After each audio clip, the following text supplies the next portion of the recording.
नमस्कार, मी कस्तुरी आणि आपण पाहताय न्यूज 18 लोकमत. YouTube आणि Facebook लाईव्ह मध्ये तुमच्या सगळ्यांचं स्वागत. आपण मुंबई, पुणे, महाराष्ट्र, देशातल्या सगळ्याच बातम्या अगदी आवर्जून पाहत असतो. मात्र सध्या इंटरनॅशनली काय घडतंय, सध्या तिथे काय परिस्थिती आहे, कुठे चांगली गोष्ट घडते, कुठली वाईट गोष्ट घडतेय, हे पाहणं देखील तितकंच महत्वाचं आहे. So I am all here. तुम्हाला मी इथे कनेक्ट करू शकते इंटरनॅशनल न्यूजची. सो सध्या जगाच्या राजकारणापासून ते जगात घडणाऱ्या प्रत्येक नवीन घटनेला आपण समाविष्ट करण्याचा प्रयत्न करणार आहोत. आणि सुरुवात करूया हेडलाईन्सने. केनियामध्ये अशांतता पसरली आहे. सध्या संसदेत लोक शिरलेले आहेत. मोठा हिंसाचार झाला आणि तिथे शेकडोंचा मृत्यू झालाय. दुसरी बातमी असेल, रशिया युक्रेनच्या युद्धबंधांना आता विराम मिळतोय. शांती वार्ता तिकडे सुरू आहे कारण सौदी अरबने यामध्ये मध्यस्थी केली आहे. तिसरी असेल चीनची मून मिशनची बातमी, कारण चीनने सध्या त्यांचं जे मिशन आहे मून ते यशस्वी केलंय. चंद्राच्या अंधाऱ्या भागात जाऊन त्यांनी नमुने आणलेत. तर या सगळ्या बातम्या आपण सविस्तर पद्धतीने पाहणार आहोत. सुरुवात करूया पहिल्या बातमीला. सध्या केनियामध्ये खूप अशांतता पसरली आहे. करवाढी विरोधात तिथल्या नागरिकांनी रस्त्यावर उतरत सरकार विरोधात खूप मोठं आंदोलन पुकारलंय. कारण असं आहे की केनिया सरकार त्यांच्या संसदेमध्ये एक वित्त विधेयक पारित झाल्यानंतर मोठी करवाढ करणार असल्याची घोषणा करणार होतं. मात्र तिथल्या लोकांनी या विधेयकाला विरोध केलाय. केनियाचे राष्ट्रपती जे आहेत रुटो, त्यांनी सत्तेत येताना सांगितलेलं की गरिबांच्या हिताचे आम्ही निर्णय घेऊ. तिथल्या लोकांनी त्यांना त्यानुसार मतदान केलं. मात्र सत्ता येताच रुटो यांनी हा करवाढीचा निर्णय जाहीर करणार असल्याचं समजल्यानंतरच तिथल्या नागरिकांनी प्रचंड रोष व्यक्त केलाय. अक्षरशः रस्त्यावरती जाळपोळ केलीये, कार जाळलीये.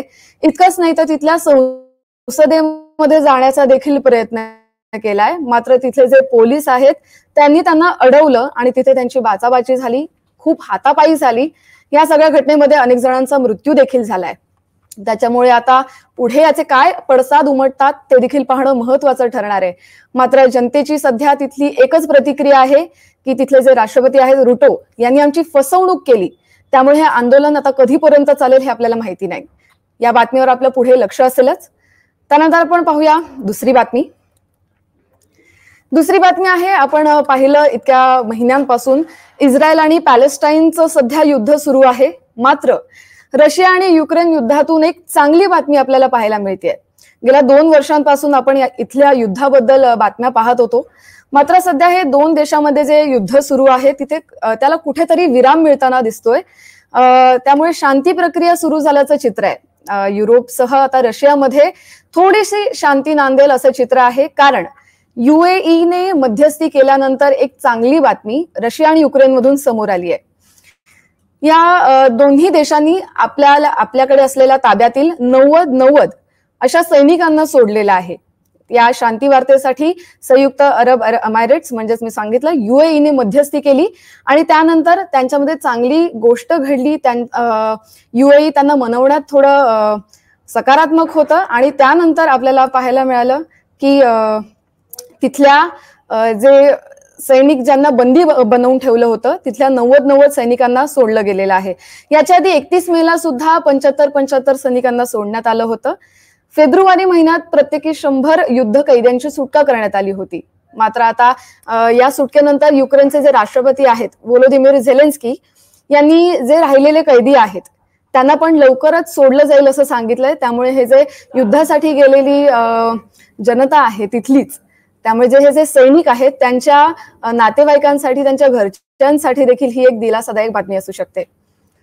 यानंतर आपण तिसऱ्या बातमीकडे वळूया. तिसरी बातमी आहे चीनमधून.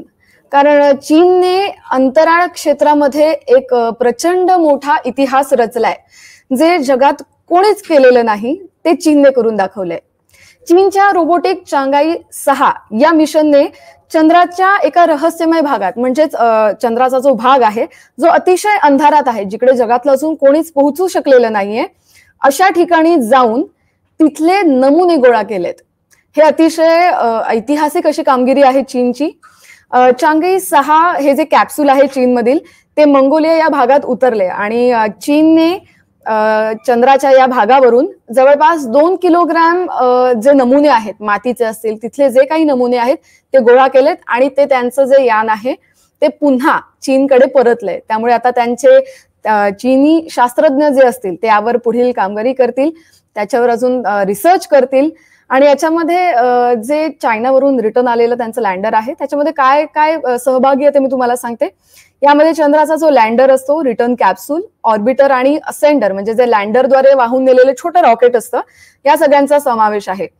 3 मेला हे चीनने अभियान सुरू केलं होतं आणि अभियानाच्या 5 दिवसांनंतरच हे यान चंद्राच्या कक्षेत पोहोचलं होतं. त्यामुळे ही चीनची जी चांद्रयान म्हणता येईल एक मोहीम ती एक यशस्वी झाली आहे आणि चीनने जगभरात एक ऐतिहासिक कामगिरी करून दाखवली आहे.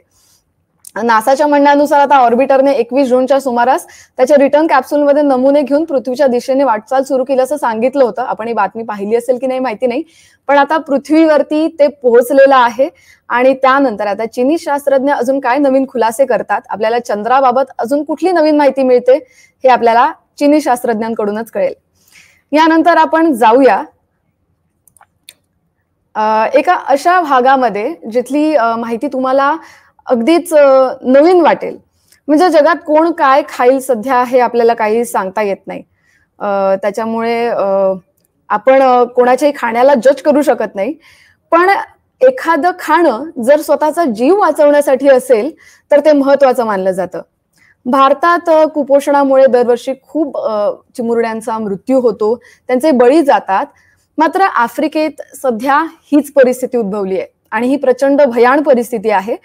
मात्र याच कुपोषणावर मात करण्यासाठी तिथल्या लोकांनी एक असा उपाय शोधलाय जो तुम्हाला थोडा वियर्ड वाटेल, but it is working over there.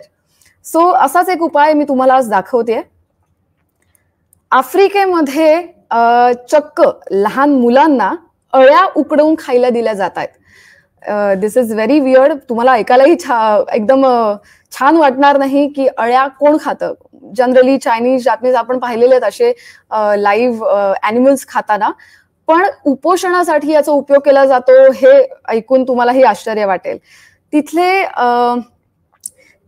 Democratic Republic of Congo इथल्या लहान मुलांना अळ्या उकडवून खाण्यासाठी दिल्या जातात आणि त्यावर कुपोषणावर मात करण्याचा प्रयत्न केला जातोय. या अळ्या आपल्याला काहीशा पांढऱ्या आणि लाल रंगाच्या दिसत आहेत. मुळात या अळ्या ज्या आहेत त्या तिथल्या प्रांतामध्ये कृत्रिम वातावरणात तयार केल्या जातात. बरं, या अळ्या फक्त खायलाच दिल्या जात नाहीत, पण त्याची एक रेसिपी सुद्धा त्यांनी प्रसिद्ध केली आहे, ज्यामध्ये ते आधी कांदा टोमॅटो फ्राय करतात, त्याच्यावरती ते उकडल्यानंतर काळी मिरी आणि मीठ घालतात चवीसाठी आणि त्यानंतर या ज्या जिवंत अळ्या आहेत ज्या त्यांनी कृत्रिमरित्या तयार केल्यात त्या घालतात. त्या उकडल्यानंतर भातासोबत तिथल्या जे चिमुरडे आहेत, जी कुपोषित बालकं आहेत, त्यांनाही खायला दिली जातात. मुळात आता तुम्ही म्हणाल की अळ्या का, अळ्याच कशाला, दुसरंही काही असू शकतं ना खाण्यासाठी जे त्यांच्या म्हणजे त्यांना सुदृढ बनवू शकतात. पण ह्या ज्या अळ्या आहेत ज्या तिकडे सध्या अवेलेबल आहेत त्यांच्यामध्ये प्रोटीन्सचं प्रमाण खूप जास्त आहे आणि हेच त्यांनी जेव्हा प्रयोग केले तेव्हा कुपोषित बालकं सुदृढ झालेली त्यांना पाहायला मिळाली. त्यामुळे जागतिक अन्न सुरक्षा योजनेअंतर्गत या अळ्यांचं संगोपन कृषी विभागाकडून तिथे केलं जात आहे आणि या अळ्यांमध्ये प्रचंड प्रोटीन, फॅट्स, विटामिन्स, फायबर्स आणि मिनरल्स या सगळ्याच गोष्टी आहेत ज्याचा फायदा या बालकांना होतोय. बरं, मी तुम्हाला अजून एक फॅक्ट सांगते, कारण या प्रोजेक्टसाठी कोण मदत करते. तुम्ही म्हणाल की तिथे एवढ्या सुविधा आहेत का, एवढ्या कृत्रिमरित्या अळ्या बनवणं त्यांना जमतंय का. तर मायक्रोसॉफ्टचे जे फाउंडर आहेत बिल गेट्स, यांची जी फाउंडेशन आहे ती त्यांना या कुपोषित बालकांना त्या कुपोषणापासून बाहेर काढण्यासाठी मदत करते.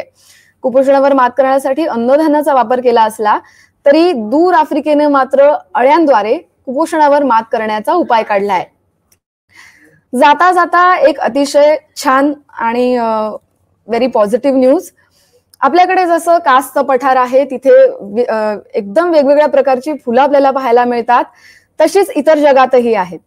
अशीच काहीशी दृश्य मी तुम्हाला दाखवते. ही दृश्य आहेत चीनच्या शिंजियांग या प्रांतातली. तुम्हाला जिथवर नजर जाईल तिथवर ही लव्हेंडरची फुलं दिसत आहेत. आपल्याकडे त्याला कारवी असं म्हणतात. ही कारवी तब्बल 1-2 फक्त एकरात नाहीये तर 5,000 हेक्टर मध्ये या कारवीचं उत्पादन तिथली लोक घेतात. शिंजियांग प्रांतातल्या युगुर भागामध्ये ही कारवी फुलली आहे. तुम्ही पाहू शकता तिथे देखील लोक, जशी कास पठार आपल्याकडे पर्यटनासाठी अख्ख्या महाराष्ट्रभरातून लोक जातात, तसेच शिंजियांग या ठिकाणी देखील जगभरातून या लव्हेंडरच्या आरासात घुमण्यासाठी, तिथलं पर्यटन पाहण्यासाठी, तिथली ती गोष्ट आहे जी लव्हेंडरची अख्खी आरास आहे, हेक्टरवर फुललेली बाग आहे, ती पाहण्यासाठी जगभरातून लोक जातात. सर्वाधिक लव्हेंडरचं उत्पादन चीनच्या या भागात घेतलं जातं. तर तुम्हाला अजून एक इन्फॉर्मेशन देते.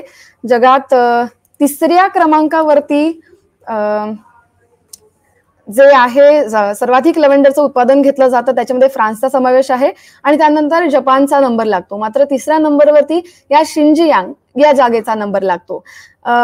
वर्षभरामध्ये 2दा याचं उत्पादन केलं जातं, कारण तिथली लोक ह्यावरतीच जगतात. यातून जे त्यांना पैसे मिळतात त्यावरून ते त्यांचे दिवस काढतात आणि दर 6-6 महिन्यांनी याचं उत्पादन आपल्याला पाहायला मिळतं. सो चीनला या फुलांच्या निर्यातीतून दरवर्षी तब्बल जवळपास $72 मिलियन कमाई होते. त्यामुळे तुम्ही पाहू शकता की फुलांची बाग फुलवणं हे देखील सोपं नसतं. मात्र दर 6-6 महिन्यांनी इथे लव्हेंडरची बाग शेकडो एकर व हजारो एकर्सवर फुलवली जाते आणि ती पाहण्यासाठी लोक तिकडे गर्दी करतात. आणि ह्याचा जो वापर आहे, म्हणजे उत्पादनाचं जे साधन आहे, ते तुम्हाला जनरली आपले जे अत्तर असतात किंवा ब्युटी प्रोडक्ट्स आहेत, ज्याच्यामध्ये सुगंध हवा असतो किंवा कलर हवा असतो, त्यासाठी हे वापरलं जातं. सो आजच्यासाठी इतकंच. अशाच आपण इंटरनॅशनल बातम्या रोज पाहणार आहोत. देशाच्या, जगाच्या कानाकोपऱ्यातून जिथे काही महत्वाच्या घडामोडी घडतायत त्या मी तुमच्यापर्यंत पोहोचवण्याचा प्रयत्न करेन. तुम्हालाही कुठल्या गोष्टी ऐकायच्या असतील, कुठल्या एखाद्या विषयावर माहिती हवी असेल तर तुम्ही मला कमेंट बॉक्समध्ये नक्की सांगा. आजच्यासाठी इतकंच. नमस्कार.